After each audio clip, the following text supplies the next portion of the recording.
G'day Cubers, it's been a while.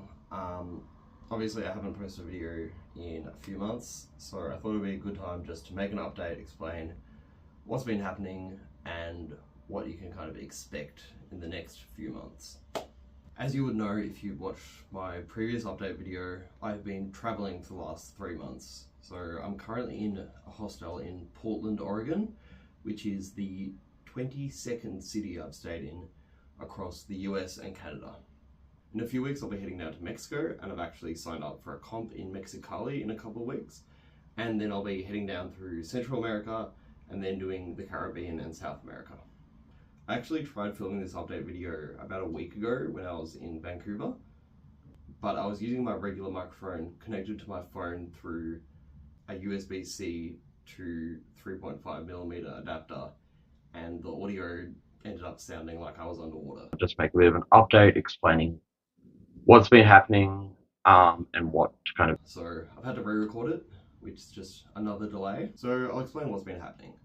Obviously, I was always going to be pretty busy with this traveling, but I did plan to film and edit some videos along the way.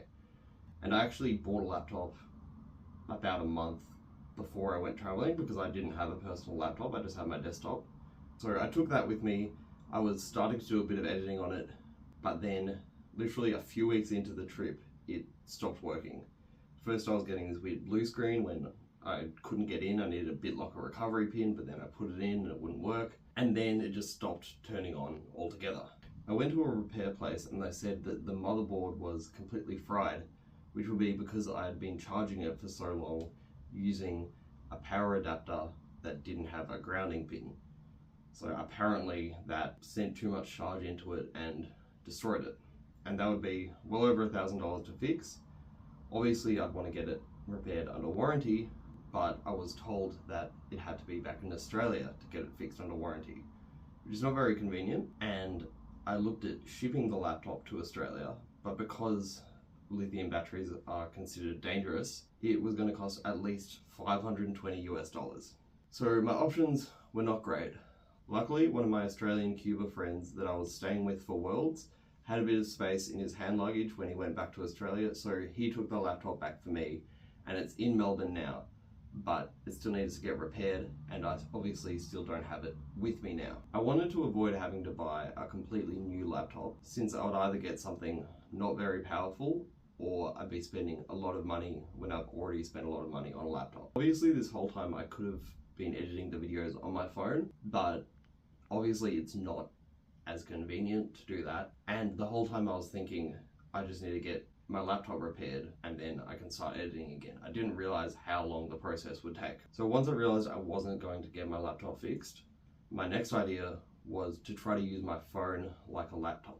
Samsung has this feature called DeX, Desktop Experience, where you can connect the phone to an external monitor and it will kind of roughly look like a desktop. So I already had a Bluetooth mouse I could use with my phone, and then I bought a USB-C portable monitor, but it only had one USB-C input and my phone wasn't supplying enough power to actually power the monitor, so it didn't work. Luckily I was able to return it for a full refund, but then I needed to order another one that actually had a separate power supply.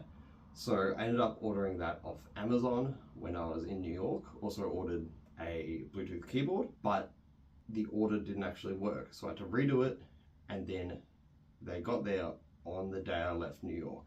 They arrived at the apartment I was staying in after I had already left. So I ended up going back to New York after visiting Boston. I got the train down to New York, went back to this apartment, picked up the stuff, and then got on my flight to Buffalo, New York, so I could then go to Niagara Falls from there. So now I had all these accessories. I tried setting it up, but the external monitor still wasn't working properly.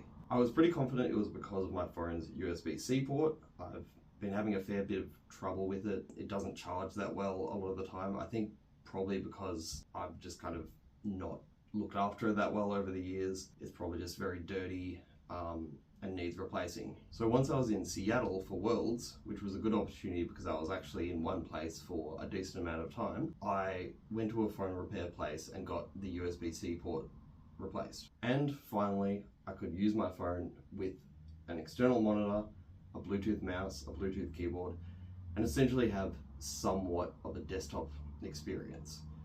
For whatever reason, the display was a little squished, which was not great, especially for editing videos, but it was kind of the best I was going to get while I'm traveling. The next issue was the editing software. I've been using CapCut on my phone previously, and also the desktop version of CapCut, but CapCut, the phone version using with Samsung DeX, doesn't really work that well. So I did some research and I ended up trying out some new editing software that is designed to actually work well with DeX, and admittedly it's still definitely not as good as normal desktop editing software like CapCut or really any other desktop editor. It still kind of feels like mobile editing, but just with a bit more control using a mouse and keyboard. But ultimately it's better than nothing, and I think I can get used to editing this way. It might just be a bit of a slower process. But all of this is to say I should actually be able to get some videos out soon. Obviously, I still am very busy traveling. Editing videos is not my priority while I'm here, but if I can find a bit of spare time, I will try to get some videos out. I recorded quite a few cool videos back in Melbourne that I still haven't edited yet, so I'd like to get those out, and then I'm thinking maybe I can start editing some travel related videos. Let me know if you're interested in seeing more travel stuff, or you'd rather I keep it more cubing related, and I'll see what I can do. I also hadn't been thinking about making videos too much, because when I had a bit of extra time that I wasn't spending traveling or going out seeing things, I was focusing on 2x2 practice mainly, because I wanted to do as well as I could at Worlds. Unfortunately, I just did not do well. I one-looked 2 solves wrong in the first round, which meant I started off with a 5 and then my 4th solve was a 4. So I ended up with a 2.7 average, which didn't make second round. So I was pretty disappointed in that, but ultimately I wasn't at Worlds to get really amazing results, because I am well past that. I was there to have a good time and catch up with people, and that's what I did, and I still had a great experience. So ultimately, I'm not going to look back at Worlds and think it was really disappointing because I did badly in 2x2. I'm still going to look back at it as an amazing experience with some great memories, great friends, and of course, I'm looking forward to seeing everyone in Sweden in 2027. But for now, thank you for watching this update, and I really hope I'll be able to get some videos out soon.